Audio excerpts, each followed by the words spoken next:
সরকারি বরাদ্দের কাজেও লাগছে গ্রামবাসীদের পকেটের টাকা।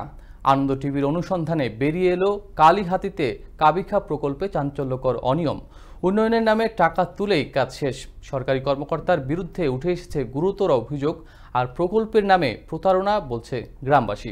অভিযোগ তদন্ত করে নেওয়া হবে ব্যবস্থা বলছেন উপজেলার শীর্ষ কর্মকর্তারা। টাঙ্গাইল থেকে প্রতিনিধি মেহেদী হাসান চৌধুরীর পাঠানো ভিডিও চিত্রে বিস্তারিত জানাচ্ছেন সহকর্মী জয়নাল আবেদিন।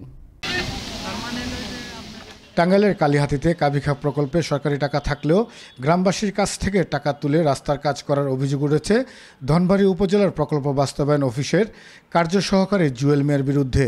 নারান্দিয়া ইউনিয়নের কাচিনা এলাকার কবরস্থান থেকে সাহেব আলীর বাড়ি পর্যন্ত ৩৬০ মিটার রাস্তার জন্য বরাদ্দ ছিল ২ লাখ টাকা, কিন্তু ইউপি সদস্য জহিরুল ইসলাম, সাবেক মেম্বার রাজাউল ও জুয়েল মিয়ার যুগসাজশে কারো কাছ থেকে ১৫,০০০, কারো কাছ থেকে ২৫,০০০ টাকা আদায় করা হয়।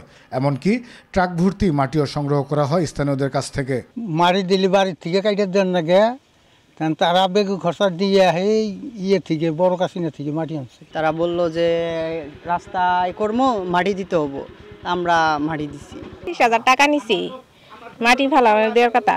ওরা বললো যে মাটি যদি তুমি না দিতে পারো তাহলে তোমার টাকা দিতে হবে। টাকা নেওয়ার কথা স্বীকার না করলেও উল্টো দোষ চাপালেন স্থানীয়দের উপর। বললেন টাকা নেননি তিনি, সকলের স্বেচ্ছায় দিয়েছেন। সব অভিযোগ মিথ্যা জানালেন এই অফিস সহকারী। এটা গ্রামবাসী সবাই নিয়ে বলছি, গ্রামবাসী টাকাটাও তাদের কাছে দিয়ে দিছি। বলে ওই টাকার মধ্যে হবে না, আমরাই যেহেতু ৫-৭টা বাড়ি, আমরাই মিলাজিলা কিছু হেল্প করছি, আরও কিছু বাড়তি গ্রামবাসীর উদ্যোগে আর বাড়তি কিছু কাজ করা হয়েছে। আর বিষয়টি তদন্ত করে প্রয়োজনীয় ব্যবস্থা নেওয়ার আশ্বাস উপজেলার এই দুই শীর্ষ কর্মকর্তার। আমরা জানি না এবং এই প্রথম আপনার কাছ থেকে শুনলাম, যদি কেউ অভিযোগ দেয় এই বিষয়ে প্রয়োজনীয় ব্যবস্থা গ্রহণ করা হবে এবং যদি সেখানে আইনে কোনো ব্যত্যয় হয় অবশ্যই আমরা যিনি এই কাজটা করেছেন তার বিরুদ্ধে আইনানুগ ব্যবস্থা নেব। সরকারি কর্মচারী হয়ে ক্ষমতার অপব্যবহার করে এলাকাবাসীর টাকা আদায়ের ঘটনায় ক্ষুব্ধ স্থানীয়রা। জুয়েলের দৃষ্টান্তমূলক শাস্তি ও চাকরি থেকে বরখাস্তের দাবি জানিয়েছেন তারা। জয়নাল আবেদিন, আনন্দ টিভি, ন্যাশনাল ডেস্ক।